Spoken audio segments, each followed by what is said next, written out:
सब में एक प्रमुख लक्ष्य हमने तय किया है मोदी जी के मार्गदर्शन में कि 2047 में हम ड्रग फ्री इंडिया का निर्माण करेंगे। कई देश हैं जिन्होंने गिव अप कर दिया है, कई देश हैं वो लड़ाई हार चुके हैं, मगर हम ऐसे जंतर पर है कि लड़ाई को आज भी हम जीत सकते हैं अगर लड़ते हैं। जो ड्रग्स का सेवन करता है वो विक्टिम है, जो ड्रग का कारोबार करता है वो गुनहगार है, और उसके साथ निर्दयता पूर्वक रूथलेस अप्रोच के साथ हमने आगे बढ़ना पड़ेगा। ये लड़ाई ऐसी है जिसको दलगत राजनीति और पॉलिटिकल आइडियोलॉजी से ऊपर उठकर लड़ना पड़ेगा।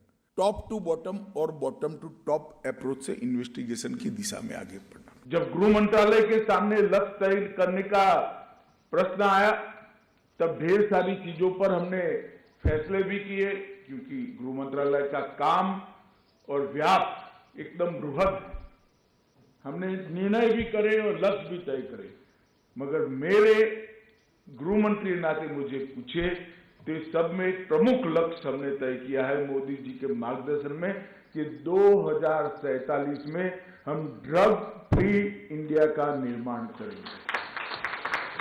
नशा मुक्त भारत, ये हमारी आने वाली पीढ़ियां और हमारे आने वाले भविष्य के लिए बहुत महत्वपूर्ण है। मैं आज आप सबको इतना जरूर कहना चाहता हूं, मैंने मंत्रालय के मंत्री बनने के बाद दुनिया भर में नारकोटिक्स से ग्रसित, नारकोटिक्स की समस्या के सामने लड़ाई हार चुके हुए देशों का अध्ययन किया है।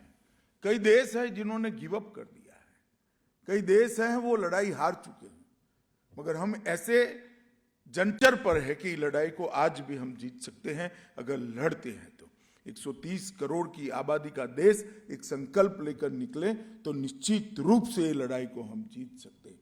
और लड़ाई हारने का कारण का मीमांसा करते हैं तो निश्चित रूप से 3 ही कारण दिखते हैं। ये लड़ाई को सरकार की लड़ाई बनाकर लड़े, अगर इस लड़ाई को हम जनता की लड़ाई बनाकर लड़ेंगे, ढेर सारी संस्थाओं को साथ में जोड़ेंगे, युवाओं को साथ में जोड़ेंगे, विशेष कर माताओं को, मातृशक्ति को साथ में जोड़ेंगे, तो ये लड़ाई हम नहीं हार सकते। ये लड़ाई को कोई एक डिपार्टमेंट नहीं लड़ सकता।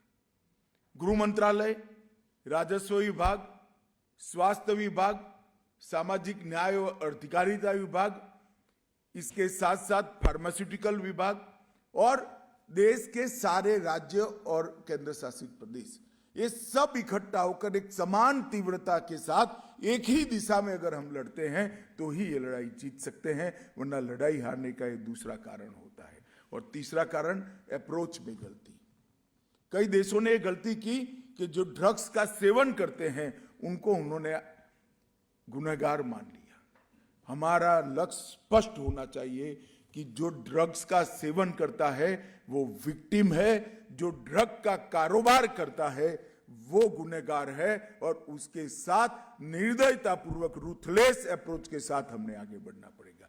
ये 3 चीजें अगर हम कर लेते हैं तो ये लड़ाई को हम निश्चित रूप से जीतेंगे, ऐसा मेरा विश्वास है। सरकार के विस्तृत जन जागरूकता अभियान जो वीरेंद्र जी ने कहा, ढेर सारी धार्मिक संस्थाएं, ढेर सारी सामाजिक संस्थाओं को जोड़कर, स्कूलों को जोड़कर, एजुकेशनल इंस्टीट्यूशंस को जोड़कर, ढेर सारे कोऑपरेटिव्स को जोड़कर और ढेर सारी समाज में अच्छा काम करने वाली व्यक्तियों को जोड़कर ही ये अभियान और ये लड़ाई हम जीत सकते हैं।